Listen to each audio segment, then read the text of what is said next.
নমস্কাৰ মই অনুপম আপোনালোকক পুনৰবাৰ স্বাগতম জনাইছো অসমীয়া ইউটিউব চেনেল সন্ধানলৈ চৰকাৰে পেন কাৰ্ড আৰু আধাৰ কাৰ্ড লিংক কৰাটো বাধ্যতামূলক কৰি দিছে আৰু ইয়াৰ কাৰণে শেষ সময়সীমা হিচাপে 2020 চনৰ 31 মাৰ্চ তাৰিখটো ধাৰ্য কৰিছে আৰু যদি আপোনাৰ হাতত বৰ্তমান আধাৰ কাৰ্ড নাই বা এপ্লাই কৰা নাই তেন্তে অতি সোনকালে আধাৰ কাৰ্ডৰ কাৰণে এপ্লাই কৰক আৰু যদি আপোনাৰ হাতত আধাৰ কাৰ্ড আছে তেন্তে আধাৰ নম্বৰ আৰু পেন নম্বৰটো কেনেদৰে লিংক কৰিব পাৰি এই ভিডিঅ'টোত মই সবিশেষ জনাই দিছো অতি সহজতে আপুনি 2 মিনিটৰ ভিতৰতে আপোনাৰ হাতত থকা মোবাইল ফোন বা কম্পিউটাৰটোৰ সহায়ত আপুনি আধাৰ নম্বৰ আৰু পেন নম্বৰটো লিংক কৰিব পাৰিব গতিকে জানো আহক আমি কিদৰে আধাৰ নম্বৰ আৰু পেন নম্বৰটো লিংক কৰিব পাৰিম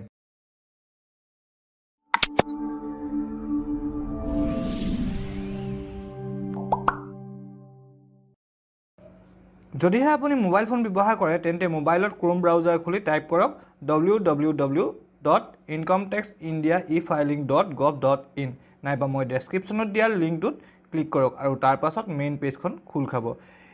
আৰু ইয়াত লিংক আধাৰত ক্লিক কৰক এতিয়া আহো ডেস্কটপ স্ক্ৰিনলৈ ডেস্কটপত আমি গুগল ক্ৰোম খুলিলো ইয়াত আমি টাইপ কৰিম www.incometaxindia.efiling.gov.in এন্টাৰ কৰিলো এতিয়া এনেকুৱা এটা পেজ খোল খালে ইয়াত চাওক আহিলে আধাৰ লিংকত মই ক্লিক কৰিম ইয়াত মেইন পেজটো খোল খালে ইয়াত আমি এটা লিখিব লাগিব পেন নম্বৰ টাইপ কৰিলো ইয়াৰ পিছত লিখিব লাগিব আধাৰ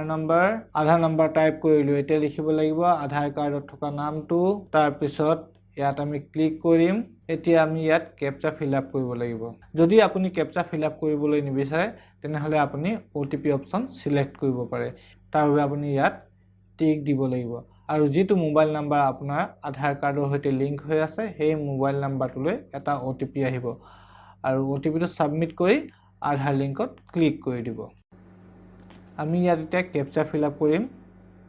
এতিয়া আমি ইয়াত লিংক আধাৰ ক্লিক কৰি দিম এতিয়া আমি আকৌ আগৰ মেইন পেজটোলৈ ঘূৰি যাম এতিয়া আমি ইয়াতে আকৌ ক্লিক কৰিম আমাৰ আধাৰ কাৰ্ড আৰু পেন কাৰ্ড লিংক হৈছে নে নাই হেতু জানিবলৈ ইয়াত আমি আকৌ পেন নম্বৰ ভৰাব লাগিব ইয়াত আধাৰ নম্বৰ ভৰাম এতিয়া ভিউ লিংক আধাৰ ষ্টেটাছত আমি ক্লিক কৰিম your pan is linked to আধাৰ তাৰ মানে আপোনাৰ আধাৰ কাৰ্ডখন পান কাৰ্ডৰ সৈতে লিংক হৈ গৈছে যদি ভিডিওটো চাই ভাল পালে তেন্তে লাইক কৰিব কমেন্ট কৰিব আৰু শেয়াৰ কৰিব সাবস্ক্ৰাইব কৰিবলৈ নাপাহৰিব সাবস্ক্ৰাইব কৰি কাষত থকা বেল আইকনটো দবাই দিব যাতে মই দিয়া ভিডিওবোৰৰ নটিফিকেশন আপুনি আগতীয়াকৈ পাই যায় আৰু ভিডিওটো সম্পূৰ্ণকৈ চোৱাৰ বাবে আপোনালৈ অশেষ ধন্যবাদ